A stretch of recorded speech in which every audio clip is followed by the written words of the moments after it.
Good evening. Thank you for joining us. I'm Dr. Robert Golden, Dean of the University of Wisconsin School of Medicine and Public Health. Welcome to our 2021 Wisconsin Medicine live stream series. We will be bringing you this program every other Wednesday through June 2nd. Tonight's program is an exciting one, focusing on advances in quantitative imaging biomarkers. You know, since the discovery of X-rays over a century ago, medical imaging has blossomed into a rich toolkit of non-invasive methods for detecting, diagnosing, and monitoring the treatment of a wide range of diseases. Imaging is also a powerful tool for basic discovery of fundamental biological and pathological processes.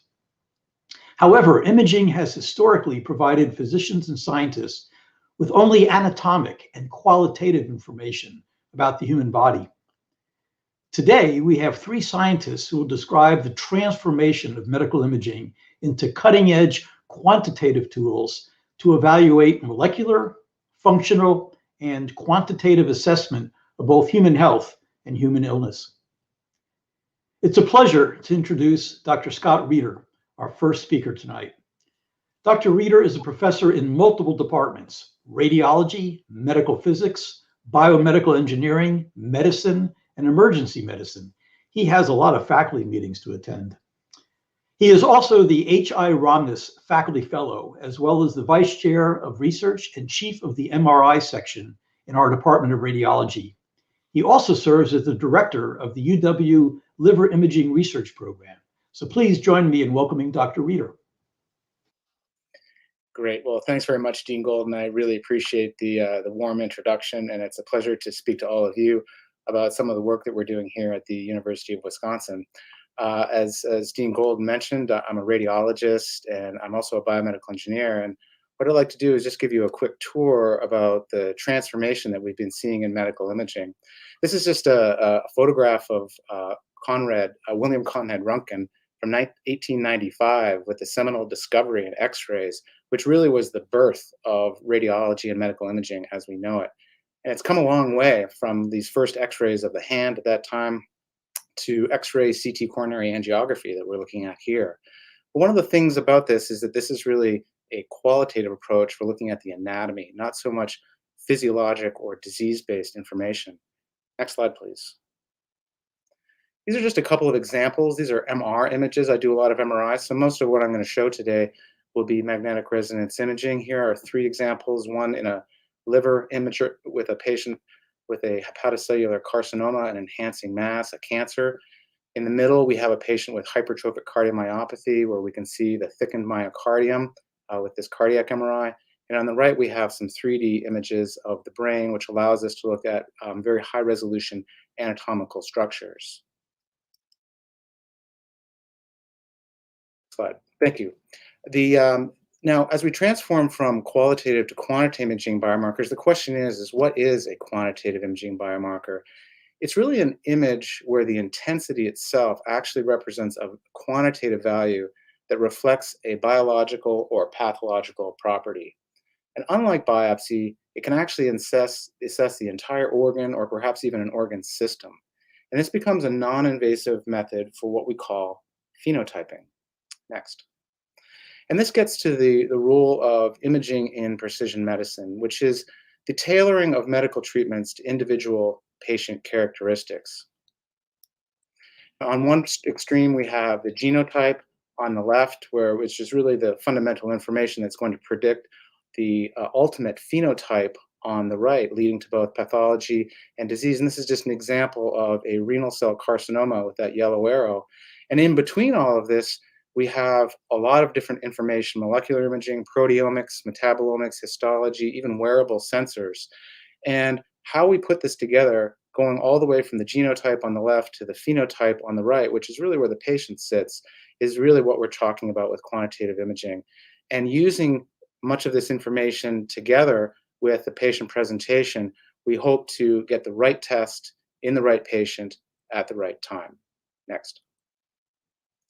So how does an imaging biomarker differ from a conventional biomarker? So if you go to your doctor and he or she orders a blood test, we might get something like hematocrit or the cholesterol, or, for example, a PSA, or maybe even HIV titer.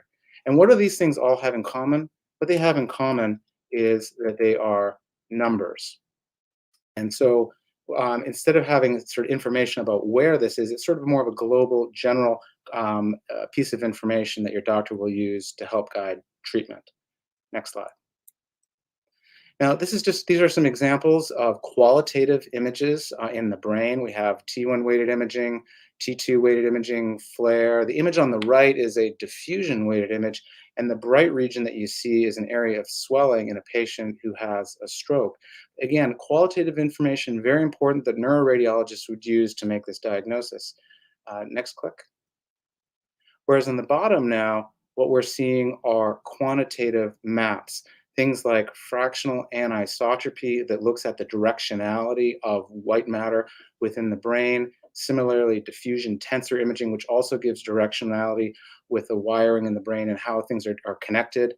The next image over is what we call mean transit time, that looks at the delay in the arrival of a contrast agent in a patient who also has a stroke, and that area of red shows decreased blood flow. And then finally on the right, we have functional MRI that looks like activation in the brain in a patient who might be doing a task, for example, finger tapping. And what these all have in common is that they are parametric maps that give both the quantity, like a blood test, but also the distribution within the organ. Next slide. I'm very interested as an abdominal imager in non-alcoholic fatty liver disease, which is something you may have heard about in the news. This is a condition that's associated with obesity and diabetes. It starts with the abnormal deposition of fat in the liver, which can lead to liver injury, cirrhosis, or even liver failure, sometimes even needing liver transplant. And it afflicts an estimated 90 to 100 million Americans, many of whom have various stages. Next. Here we just have a little cartoon showing going from a healthy liver on the left to a cirrhotic liver on the right, with different stages in between, with fatty liver being one of the earliest abnormalities. And so the idea here is, could we develop a non-invasive way to detect that deposition of fat before the disease progresses to cirrhosis and even liver cancer? Next slide. And so this is where we actually leverage this amazing medical imaging ecosystem that we have in South Central Wisconsin. On the west in Madison, we have the departments of radiology, medical physics, engineering, and a lot of other talent in the imaging field. And then to the east in Waukesha, just a 1 hour down the road along the 94, we have GE Healthcare, which is a major MRI manufacturer. In fact, their world headquarters lies within Waukesha. And so getting together a group of engineers and physicists and collaborating with industry, we decided to tackle this problem. Next slide. And so here's an example of what we came up with, and this is going to summarize about 10 years worth of research here. This is an example of a 40-year-old man with high triglycerides, and this is an anatomic T1 weighted image that's through the liver. It gives us a little bit of information about the liver, but doesn't tell us a whole lot. Next slide. Here we have a quantitative map looking at the proton density fat fraction at baseline and then after 90 days of treatment with plasmapheresis, which is a way of reducing the triglycerides. And we can see that initially the concentration of fat was about 53%, and after 3 months of treatment, it's decreased to 33%. Still very abnormal, but we can use these biomarkers in order to actually monitor not only the overall burden of fat within the liver, but the distribution as well. And this technique, proton density fat fraction mapping, is something that is actually now FDA approved and commercially available. And I just want to highlight that this is on almost all vendor MRI scanners around the world, and it's made in Wisconsin. A great example of the Wisconsin idea and getting the discoveries from the university out to the world. Next slide.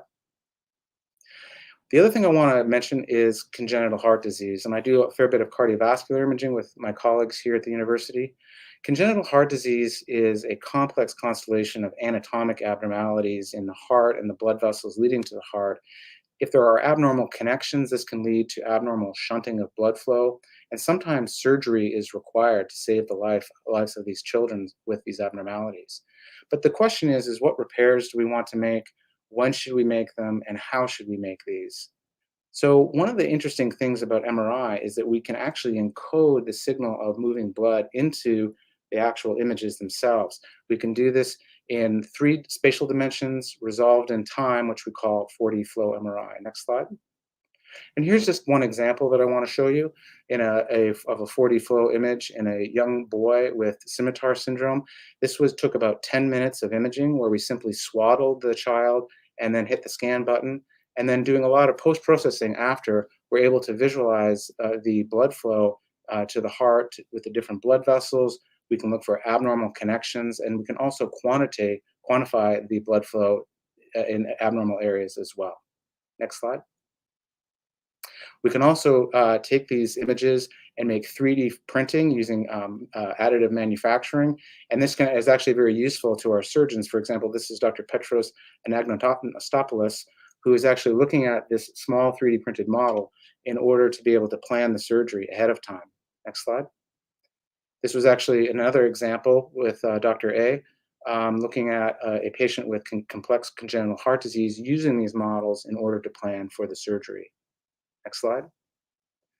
And so finally, I just want to comment that, that imaging is no longer just about anatomical depiction of disease. And the development of quantitative imaging biomarkers is really changing how we think about imaging. It's really all about the collaborations, departments like radiology, medical physics, engineering, surgery, hepatology, and others. Our industrial partners play a critical role to disseminate these technologies, and our learners, our students and residents who contribute so much to this process are also critical, as well as our patients who volunteer for many of these research studies. Next. So these are real-world applications that are invented here in Wisconsin. They're applications that we use every day in our clinic to help patients. And as you're going to hear in the next talks by Dr. Johnson and Dr. Kalin, you'll hear about how we can use these tools for scientific discovery. Next slide. And I just want to thank, this is a picture of my research group. I'm taking a break, a little pre-pandemic, getting some Babcock ice cream. And thanks to all of them and to all of you for listening.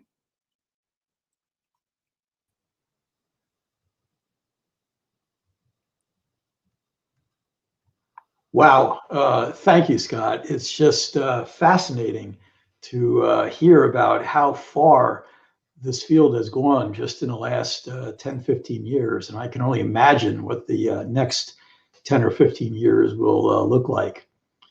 Well, now it's really a pleasure to introduce our next speaker, Dr. Sterling Johnson. Dr. Johnson is the Jean R. Finley Professor of Geriatrics and Dementia in the Division of Geriatrics and Gerontology in our Department of Medicine. He serves as the Associate Director and the Biomarker Core Leader in our Wisconsin Alzheimer's Disease Research Center, as well as the Associate Director of the Wisconsin Alzheimer's Institute. Dr. Johnson leads the Wisconsin Registry for Alzheimer's Prevention, known as WRAP, a longitudinal cohort study of more than 1,700 people at varying levels of risk for Alzheimer's disease. Welcome, Sterling. Thank you, Dean Golden. It's really a pleasure to be here tonight and talk to you all about how imaging has transformed the way we think of Alzheimer's disease. Let's dig right into the next slide. The heart of the matter is right here in the center of this screen. And this is Alzheimer's disease on these tan-looking microscope slides. And you see amyloid plaques there on the microscopic slide on the left. That's the oval object, those objects there in the center of the screen. Those are amyloid plaques. And on the right is also another protein that goes bad in Alzheimer's disease. It's a tau-related protein, and it's called neurofibrillary tangles. So we could only detect plaques and tangles after a person has passed away. And to get back to something that Dr. Reeder mentioned about treating the right patient at the right time, waiting till after they pass away to know if they have the disease is not acceptable. Well, fortunately, there are now ways of imaging Alzheimer's disease. We can image the amyloid plaques. We can image the tau-related tangles with PET scans. And I'll show you some examples. There's 2 examples here, actually, one of each, an amyloid scan on the left and a tau scan on the right. This is a major breakthrough for our field, just the fact that we can image these proteins in the brain and we no longer have to wait till a person passes away to know if they had Alzheimer's disease. Next slide. Well, let's just put this together quickly here. We see a person who has an amyloid scan and a tau scan on the left, and they're positive for each of these. And the red on those images is bad. That means these are areas where there's proteins, amyloid proteins and tau proteins in this person's brain. Person B doesn't have either of these proteins in their brain, and they're amyloid negative and tau negative. And it's really very clear between these two individuals who has this disease and who doesn't, simply by looking at these brain scans. Next slide. Well, when a person comes to our clinic complaining of mild cognitive impairment or memory loss, the first thing we might do is some kind of imaging, like a CT scan or an MRI, to see if there's anything large and explainable in their brain for their symptoms. This person came to us with mild impairment. They had an MRI, and the MRI was essentially normal. And they had a PET scan. Let's look at that one now. On the next, there we go. And what we see is that it's very clear that their symptoms look like they're related to Alzheimer's disease. They clearly have amyloid protein accumulating in their brain, and this is the likely cause of their symptoms. Let's go on. Well, let's put this together now. Amyloid plaques start first, then the tangles happen, and these two proteins cause the brain cells to die. And after a certain number of brain cells have died, we start to exhibit symptoms. And first, these symptoms are mild. Mild cognitive impairment is what we call it. And eventually, these symptoms progress to dementia, which means that the person is no longer able to function in the world the way they used to. This whole process, from the start of being able to detect amyloid plaques to dementia, takes more than 20 years. Think about that, how long this disease lasts before the symptoms even appear. In fact, a person's going to live with this disease longer in this pre-symptomatic phase of the disease than they will in the symptomatic stage. Next slide, please. So Alzheimer's is two abnormal proteins, back one, amyloid plaques, amyloid beta and tau related proteins. It's one cause of progressive cognitive impairment. It's the most common cause. Nearly always leads to dementia. There's 5.8 million of us in the US with this disease right now. It has a prolonged pre-symptomatic stage. Positron emission tomography, we call it PET, can detect this disease very clearly, like I just showed you. But there's other things happening. Alzheimer's is an age-related disease. There's other diseases that can occur in the brain. Cerebrovascular disease is perhaps the most common of these. And we need to be able to tease these two things apart. And we can do that now with imaging. This is so important because Alzheimer's does not have an effective treatment at this point. There's no FDA-approved treatment that takes away these plaques and these tangles, and that's really where research is heading right now. Next slide. We have a group of dedicated volunteers in the Wisconsin Registry for Alzheimer's Prevention and in the Alzheimer's Research Center who are helping us find discoveries in this disease and helping us race towards a cure. The dots here on the Wisconsin map are all the places where our participants live. Let's go to the next slide. Many of these individuals have done these PET scans like I've been telling you about. And I want to show you about 12 years worth of research on this slide in these dots and these lines that you're seeing here in the screen. These represent people who've had amyloid scans. And if there's a line, that means they've had more than one, and the line is connecting the dots, which are their measurements, those quantitative measurements of amyloid. There's really two things to show here. The first is that most individuals don't have amyloid in their brain. And this fits with the population statistics. Only 10% of older adults will have Alzheimer's. And in our case, it's a little more common than that in our subjects because we're now looking at this across the entire spectrum, including the preclinical, pre-symptomatic spectrum. But I think what you're probably noticing in these lines is especially that left graph, as the lines increase, in those red individuals, those are the people who have amyloid in their brain, you see how predictable it is. Most people accumulate amyloid at the same rate as one another. And this is so predictable that we can fit a mathematical function and show this like the graph on the right. And this is showing the duration that amyloid has been present in the brain. So we can now take it from just knowing a level of a person's amyloid to knowing how long they've had it. And it's almost like an escalator. That's how predictable this is. Once you get on that escalator, you're going to go up, and you're going to go up at the same rate as the next person. Let's go to the next slide. Here's a case example. This is a 74-year-old who we've been studying in our group. Let's go to the next image here. We see their amyloid scan of this individual when he was 65 and now when he's 74. And next, we'll see his tau scan also at age 74. Clearly, his amyloid has been increasing over those 9 years.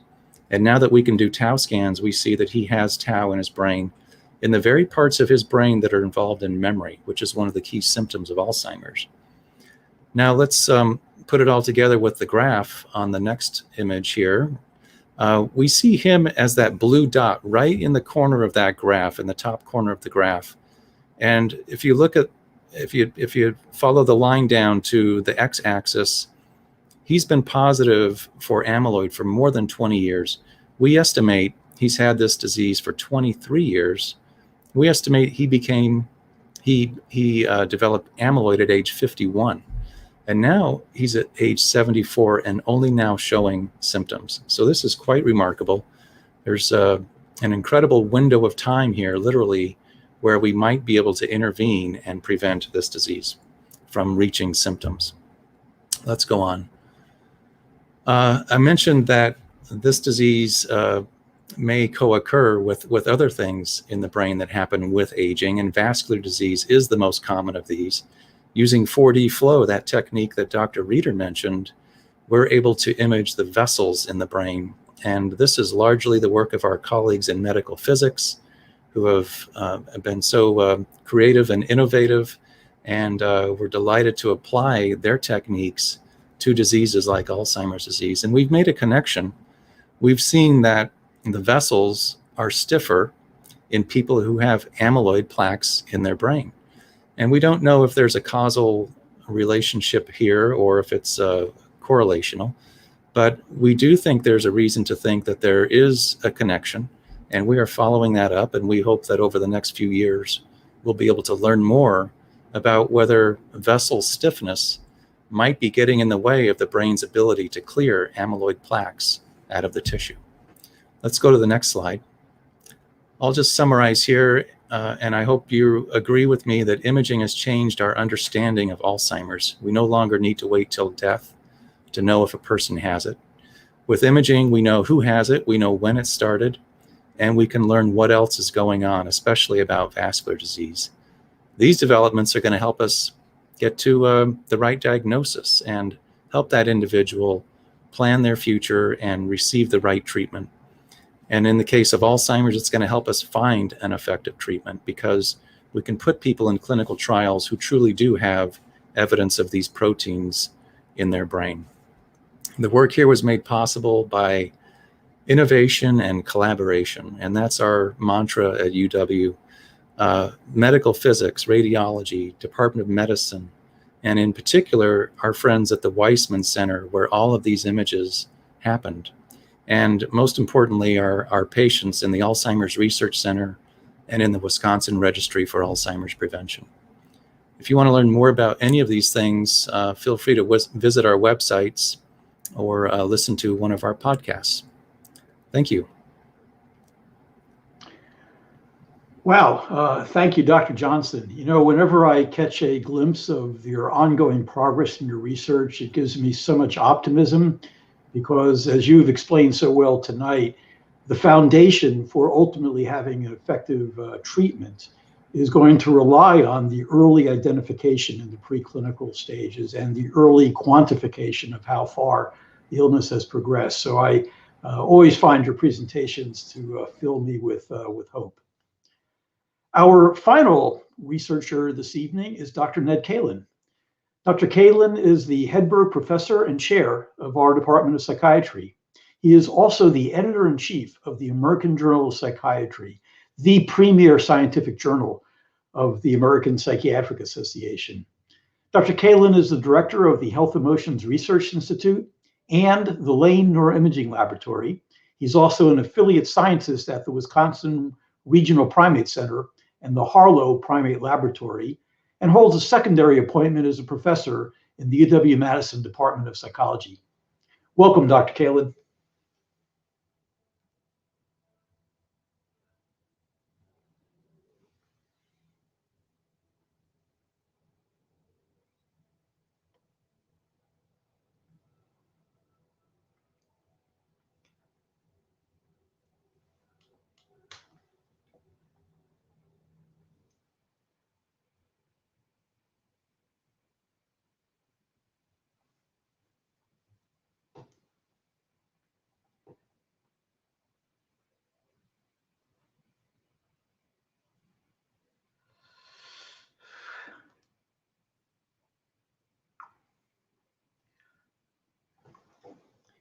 Ned, you are muted. Unfortunately, there we go. There Can we you go. hear me now? Thank you. Sorry about that. Thank you very much for the introduction, and sorry for the technical delay. What I'm going to do is tell you how we use neuroimaging to better understand psychiatric illnesses in a way that has much promise from the standpoint of actually developing new ideas about treatment for psychiatric illness. And I'm going to move to the other end of the life cycle and talk about children, which has been a focus of my work, and I think holds a lot of promise from the standpoint of thinking about how we can better understand psychiatric illness and actually come up with strategies that may even be preventive as we move forward based on the work that we use and do with neuroimaging. If I could have the next slide, please, Sylvie. So it's important to keep in mind that when we think about psychiatric illnesses, there are a variety of them, but the one that we're most focused on is anxiety disorders. And the reason for this is that they are very, very common early in life. In fact, believe it or not, almost up to 30% of youth and adolescents at some point. And we know that early life anxiety is a strong risk factor for the other types of psychopathology, including depression, substance abuse, and other stress-related disorders. We have some good treatments for childhood anxiety, but we need better treatments. And that is what the work that I'll be telling you about is very much focused on. Next slide, please, Sylvie. Now, before I talk further, I do want to bring to our consciousness and our awareness the incredible impact that the pandemic is having on all of us, but most importantly on our children. And one of the things that we're very interested in studying now is not only how psychopathology plays out in relation to children, but the impact of COVID from the standpoint of all the stresses and strains that children will be facing as they mature and develop. And we actually have a project that's ongoing that is doing neuroimaging in children as we measure some of the impacts of COVID with them. Next slide, please. We have been very focused on using imaging in a variety of ways, most importantly to better understand what causes psychiatric problems early in life, but also, as was pointed out by Dr. Reeder, as a biomarker from the standpoint of being able to predict who is going to develop which type of problem and who might respond best to which type of treatment. We do this by studying children in the laboratory with imaging, and we actually use parallel imaging methods, the same types of methods in non-human primates and monkeys that we have at the Wisconsin Primate Center. These animals are incredibly valuable as a research opportunity from the standpoint of allowing us to understand in more depth the causes and even develop new treatments that are relevant to children by using the animals that we work with from the standpoint of the modeling that we do in the laboratory. Now, what I'm going to do next is actually show you a very brief video clip of one of the young girls in our study who describes very eloquently the symptoms that she experienced in relation to anxiety. I want to show you this because it'll give you a feel for the real life sense of the suffering that children can have. But also, I want you to see that it's not just one problem. You'll find that early in life and throughout life, anxiety is associated with other types of problems, including ADHD and depression. So please listen now to Tess as she describes her symptoms.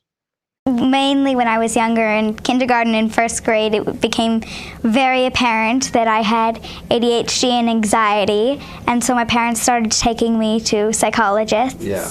And I used to have terrible like fits of anxiety where I'd hide under my bed and say, I want to kill myself, I want to die, I hate everybody, these people are so terrible to me.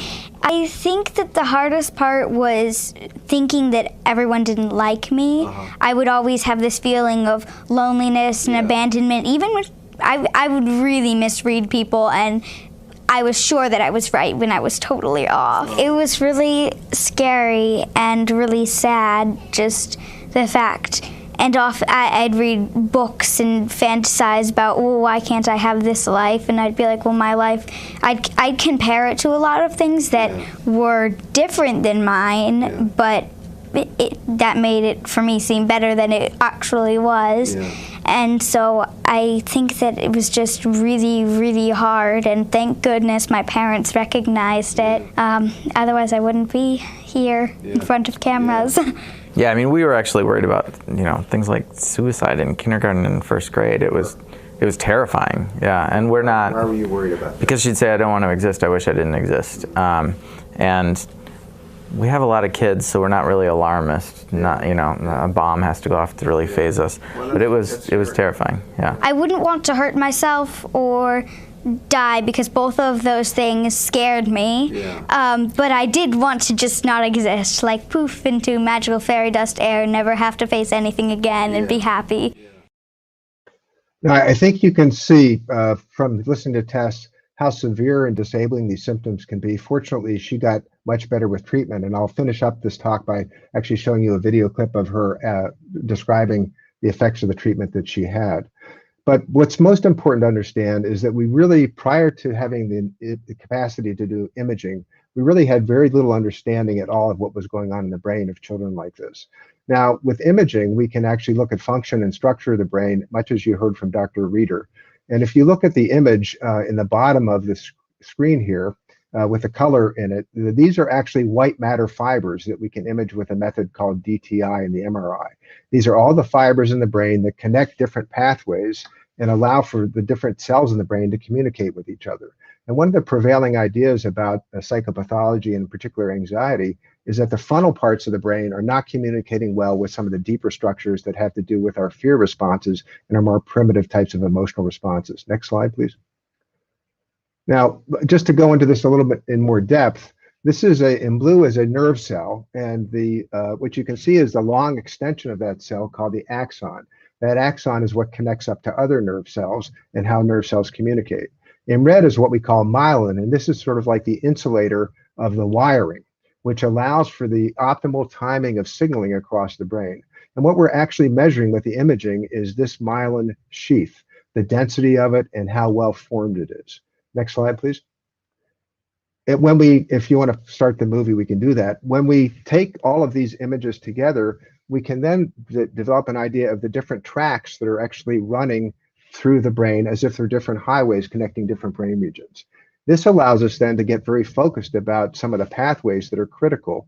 And if you look at this next slide, I'll show you in more depth one of the tracks that we've been most interested in. This is called the uncinate fasciculus. The reason we're interested in this is the highway or the pathway that connects the primitive part of the brain called the amygdala, which has to do with fear and anxiety responding and negative emotions, to the frontal part of the brain that has to do with emotion regulation, the prefrontal cortex. And next slide, please. And by quantitating this and actually measuring it, we've been able to show in our laboratory that individuals with anxiety, whether they're adults on the left or children in the middle, or even young monkeys that are anxious, all have a reduction in the quality of this pathway. So from a structural standpoint, we've now been able to discover with these advanced imaging methods that we have at Wisconsin, that there is an alteration in the structure of the brain, and particularly in the highway or the pathway that connects these two critical brain regions that have to do with anxiety and emotion regulation. Next slide, please. Structure underlies function. We can also use other methods, in this case called functional MRI, to actually look to see whether or not the functional capacity of this tract or pathway is altered. And I won't go into the details here, but basically what this shows is that not only is the structure of this pathway altered, but the timing and the coordination of the signaling between these two critical brain regions is also altered. suggesting that one of the problems with children that have this anxiety and that will develop later problems is that these critical parts of the brain are not communicating in synchrony with each other. Next slide. And so to bring this back to our discovery mode, what we're doing is we're using imaging in the middle to better understand the brain pathways that are altered. And then in non-human primates, we're able to actually ask questions about what the causal mechanisms are and actually think about developing new treatments, both using the non-human primate model and also using test tube types of studies, including things like stem cells. Next slide, please. And so what I'd like to do now is come back to tests. I want to tell you first that roughly 60% of the patients that we treat get well. But the problem with the treatments that we have is that individuals have to stay on the treatments. The ideal treatment would be a treatment that we could administer early in life and actually change the trajectory of someone's risk for developing anxiety or another psychiatric illness. So listen to Tess now about her treatment, and then I'll come back and tell you about how the neuroimaging that we've been using has allowed us to come up with some very novel and creative ideas about developing new treatments, which we're actually beginning to test. Could you please play the video? When I met Dr. Taft, it became everything became easier. He would talk to me about things, and one of the things that really majorly helped me was he would help me with my medication. Yeah. So we were able to, we went through several medications until we got it just right, and now I'm on Wellbutrin, and it's really, really wonderful. And so that helped a lot, and he would talk about things and it didn't feel like I was in a psychologist's office. It felt like I could talk to somebody about all sorts of things. You know, I would describe Tess's experience, or our experience of Tess, as fast forwarding from her issues. Once she began with fluoxetine, Prozac, and she was like a kid who had been in a wheelchair who could walk, and she was completely herself.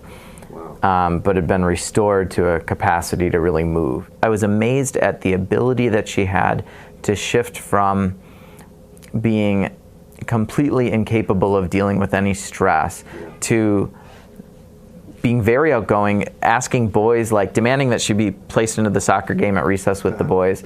And it wasn't as though she changed. It was really just Tess sort of unburdened, so that was very reassuring, and because we have a long family history of anxiety on both sides of my family tree, it wasn't, as we sort of thought back, this is not shocking that she and actually a number of siblings struggle with that chemically. I sort of liken it to glasses now. She's like, some people have to wear glasses, some people don't.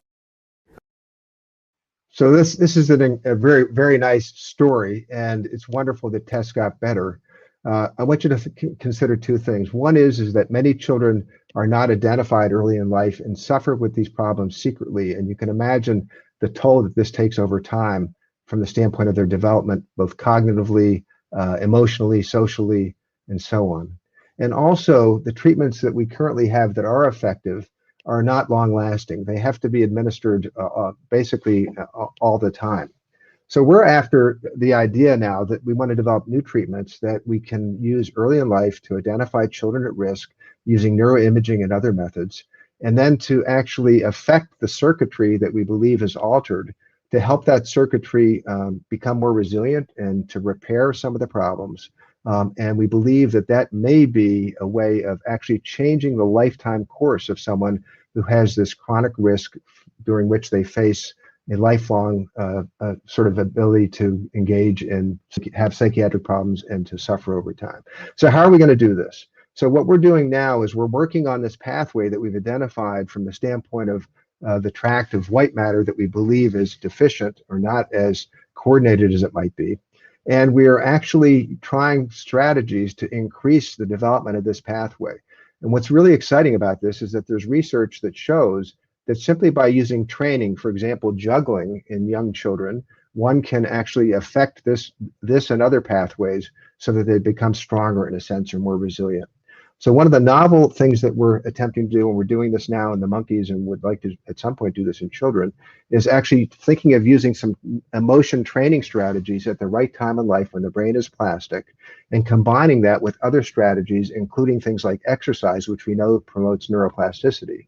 And by combining these, and also by thinking about developing new medications that will affect white matter, we believe that we can come up with treatments that will be new and fundamentally, hopefully, change the way we think about treating psychiatric illnesses, especially during childhood. So I want to thank all of you for listening, and Dean Golden for this opportunity. I also want to acknowledge the funding, which is mostly from the National Institute of Mental Health, and all of the folks at Wisconsin and around the United States that have collaborated with us over the years to make the findings that I've been able to talk to you about a possibility, and actually hopefully help us do better in our treatment of children who are suffering from psychiatric illnesses. Thank you. Wow, absolutely fascinating, Ned, and a wonderful bookend to what Sterling presented, because at either end of the life cycle, the key is early identification so that there can be early intervention and really keep something from reaching the state of severe psychopathology. So absolutely fascinating. So we have some time now to respond to some questions that we received tonight from our panelists. And here's a fascinating first one, which I'd like to direct first to Dr. Reeder, but Dr. Johnson and Dr. Kalin can also weigh in as well. The first question that I want to pose is, with all of these imaging approaches that have been described, is there a concern about exposure to radiation? Is this painful? What are the risks for taking advantage of these new technologies?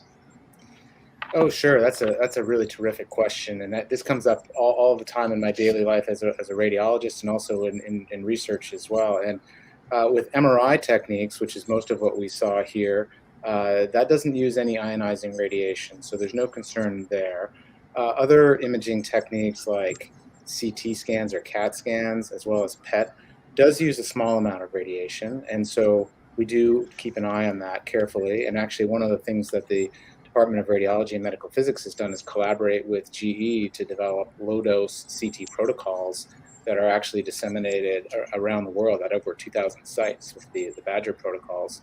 But there are other risks that you might think about, or finding something that you didn't expect, like an incidental finding. And so some screening tests actually find different kinds of cancers that we didn't expect. And sometimes that's a useful thing, but how we actually manage that and some of the anxiety that comes along with that can also be a concern.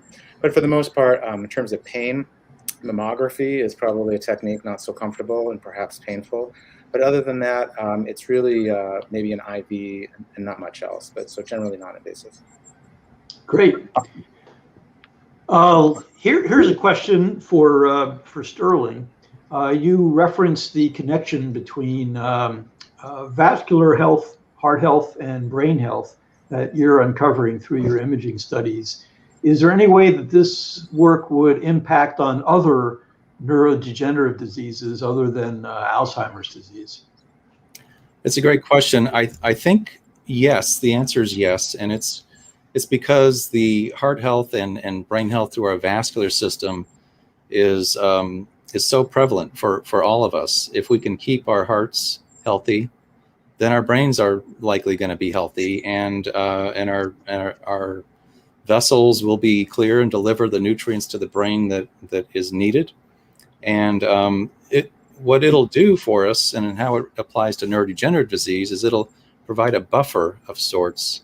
If you can keep your vascular system healthy, you'll be able to withstand neurodegenerative disease for a little bit longer and maybe stave off those symptoms for longer. On the other hand, if you have lots of vascular disease and something else in your brain, your symptoms are going to occur that much faster. So it may be a way of modulating how the neurodegenerative disease expresses itself, and may either slow down its symptoms or speed up its symptoms, depending on how healthy you are from a cardiovascular standpoint. Thanks. Ned, we have a number of questions for you. I'm going to pick this one to start because it seems so timely. You've referred to the long-term stress of the pandemic in all of us, but especially in our kids. Would you be able to speculate? Do you think that down the road we will see physical changes or changes in the functionality of some of these systems, some of these networks in the brain as a result of such intense, prolonged stress during the vulnerable developmental years of brain plasticity? Yes, I think the reason that we're so interested in children is because there's great opportunity from the standpoint of development and plasticity, but also children are vulnerable, and perhaps even more vulnerable because the brain is developing and because the brain, like the rest of the body, is so responsive to stress. And so we're particularly concerned about COVID, not only because of the illness, which can affect the brain itself, but also because of the stress that children have who are living in families that are struggling from the standpoint of all of the impacts of COVID, and also from the impacts directly on them from the standpoint of their own fearfulness about going out into the world, as well as what they've missed with their peers, the standpoint of support in school and things like that. So we're very interested in that. The impacts on the brain are going to be there. We know that from other work that's been done. And the challenge is for us to think about how we can buffer some of those types of things. And what we're doing, as I mentioned already in a longitudinal study, is actually doing brain imaging in children who are pre-adolescents and are able to, get reports of how stressed they are and how they're impacted by COVID. And one of our hopes is to get a better handle on actually how this is impacting kids and find those kids that are most vulnerable and try to make some interventions. Thanks. Here's a question that we'll start with you, Scott, but I'd also like to hear Sterling talk about this, and Ned for that matter. But it seems like the possibilities for integrating this emerging, fascinating science of quantitative imaging into medicine and healthcare are limitless. So, a two-part question. What do you think are the priority areas that we should really zero in on, especially here in Wisconsin? And when do you think it will become standard practice to offer these tests, whether it's in liver disease or in Alzheimer's disease or in assessing kids who are at risk for anxiety disorders? Oh, sure. That's a great question. I think we could talk about this for hours, but I think in broad strokes, earlier disease, preemptively finding diseases earlier in the stage while they're more likely to be treated, and we can mitigate any risk or sort of downstream effects of that.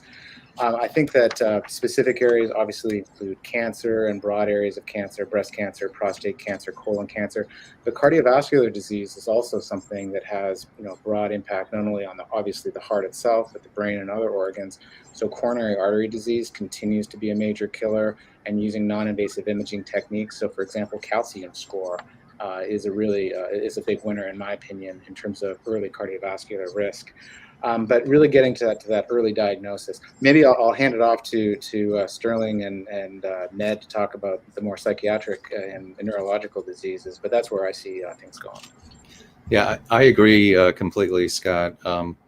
Early diagnosis may be where this is going to be most useful with regard to Alzheimer's disease. But it's important to know that it's probably not going to get in widespread use, even though amyloid imaging and tau imaging are FDA approved now.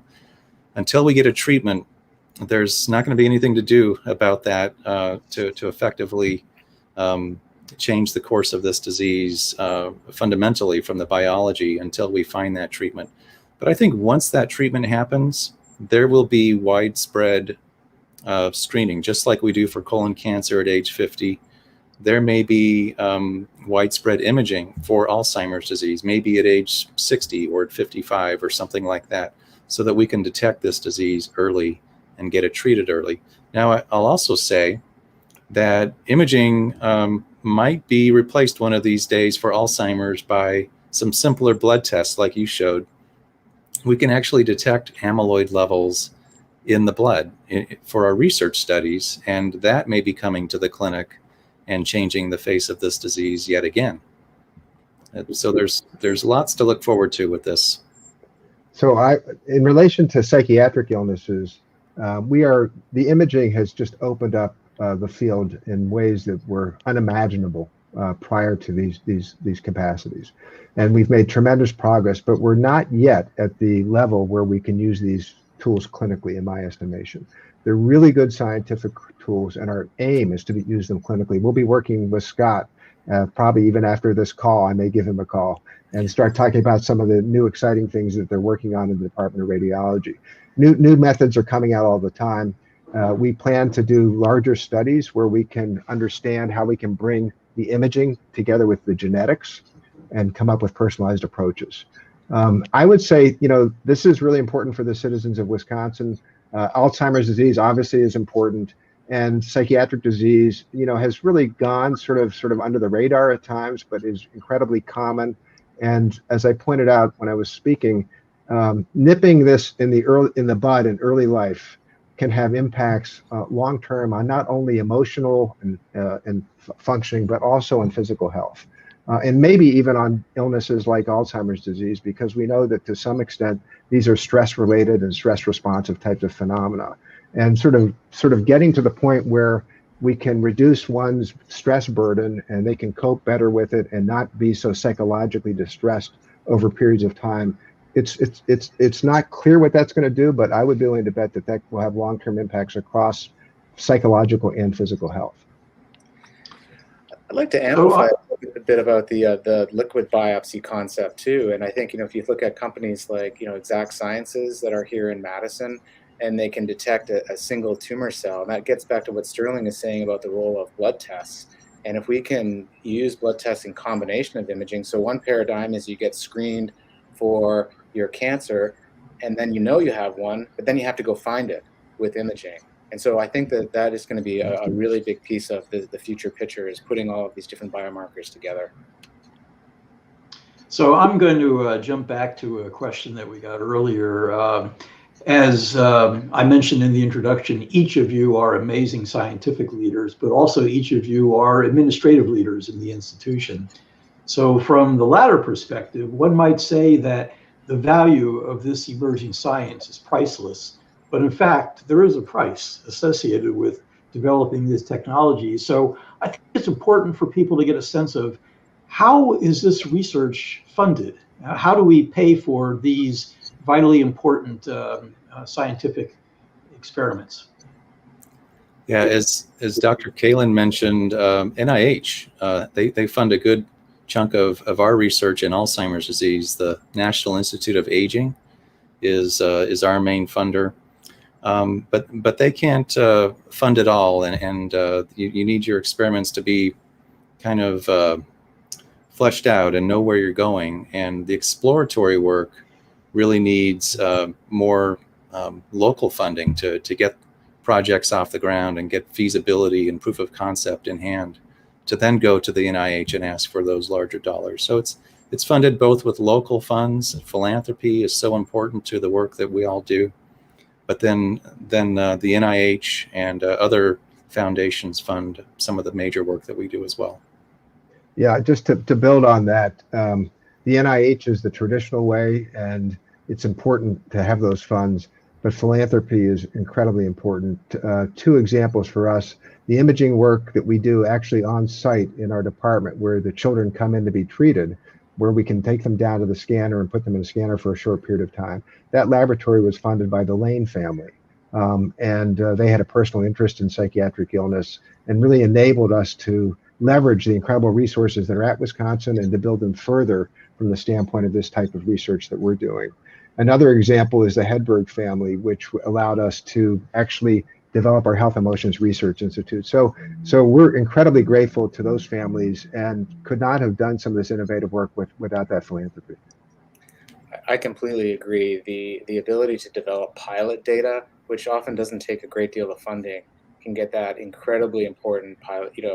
preliminary information to go to the NIH and to provide more substantial funding to do larger multi-center studies as well. But that early stage funding is really critical.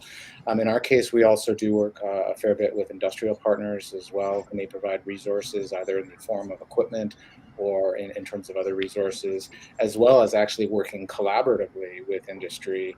For example, the engineers at GE, there's a whole fleet of GE engineers there who understand imaging very well, and we work very closely with them. In fact, I have them on my speed dial on my phone if there's questions, and that's incredibly powerful as well. Yeah, I have a fair amount of experience with starting campfires, and I've learned that those logs won't get going unless you have plenty of kindling. And I think the philanthropy is the kindling that allows us to build these glorious bonfires.